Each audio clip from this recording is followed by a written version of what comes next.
You ever wake up to the sound of chainsaws and think, no, that can't be happening in my front yard?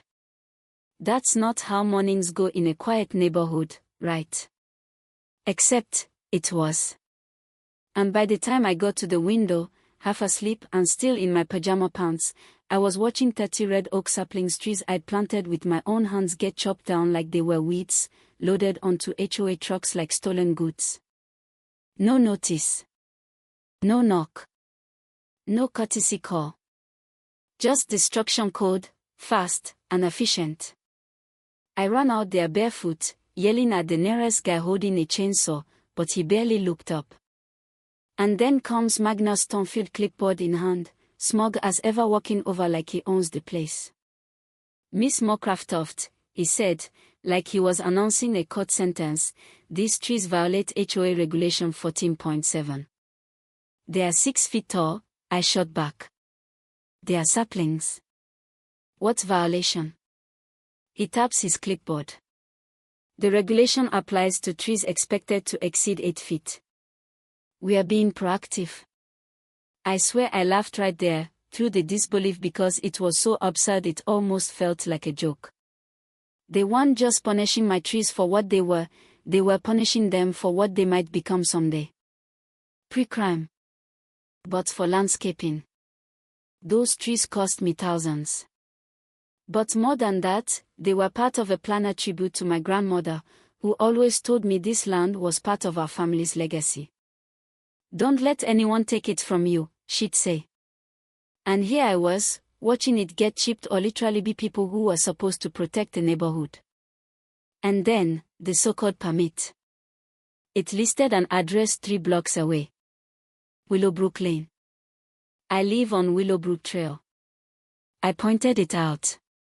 "That's not even my house," I said. Magnus didn't even blink. "Clerical error," he said. "Intent's clear enough." You ever have someone steal from you, lie to your face, and then smile like you're the unreasonable one? Yeah. That happened. But this is where it gets wild. I followed those trucks. Something told me not to let it go. And sure enough, 15 minutes later they pulled into Steel Ridge Ranch. Cordelia Steele's place. She's the HOA chair, and if Magnus is the boot, she's the one pressing it down. And there she was wearing this wide-brimmed hat like a ranch queen, overseeing her crew as they unloaded my trees, cutting them into boards for a brand new fence around her property. Just standing there like she hadn't just orchestrated daylight theft. So I confronted her. Told her flat out, "Those are my trees." She didn't deny it. Just smiled, all tight-lipped and fake polite. They were confiscated under regulation. HOA has the right to repurpose materials for community use. "Oh," I said, pointing to her fence line, "and I guess your private ranch is now a public park." She tilted her head like I'd said something cute. "Miss Moorcraft, if you have concerns, you're welcome to file a complaint, though I should warn you, that process can take 18 to 24 months. She had it all figured out. Intimidate, delay, outlast. But then I noticed something: her property markers. They were new. Too new.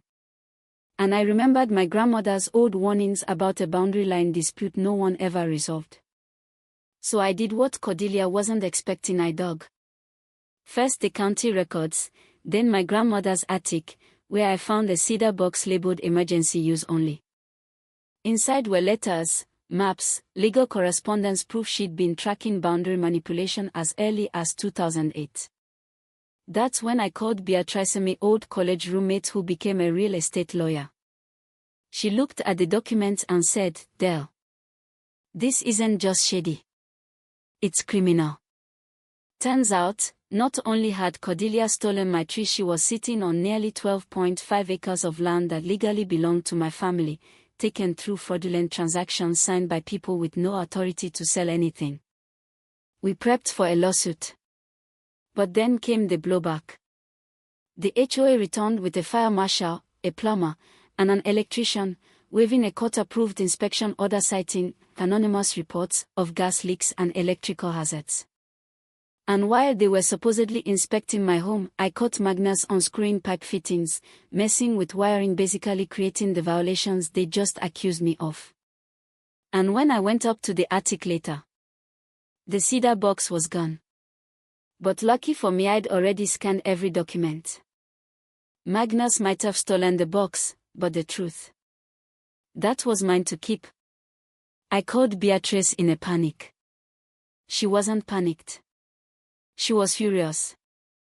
Dale, she said, they just committed multiple felonies. And now, we have the smoking gun. Then, like out of a movie, I get a call that night from an elderly woman, Evelyn Brightwater. She lives a few streets over and says, I've been waiting 15 years for someone to stand up to her. She had photos. Dated. Stamped. Showing Cordelia's late husband and HOA officials moving property markers.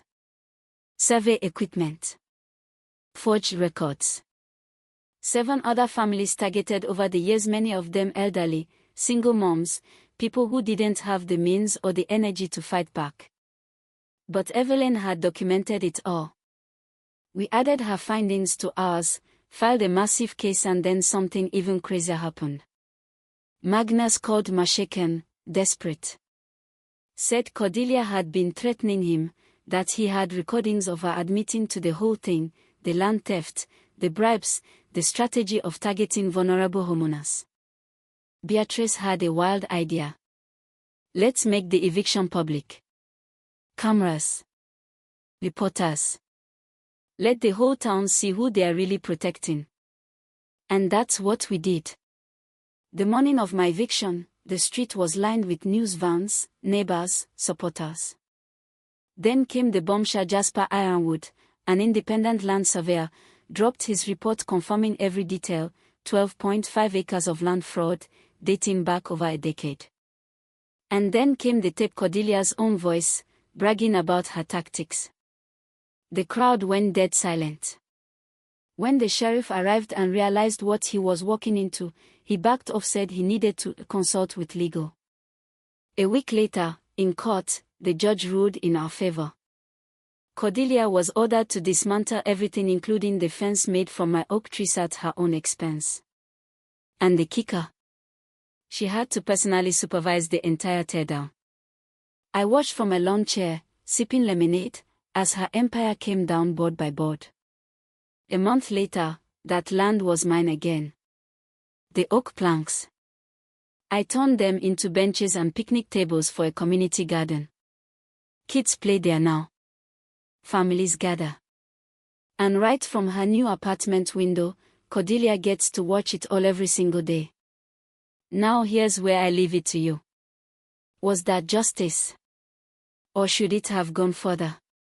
Drop your thoughts below about power, about property, about standing up when it would be easier to give in. Because this wasn't just about trees. This was about legacy, dignity. And what happens when you decide enough is enough?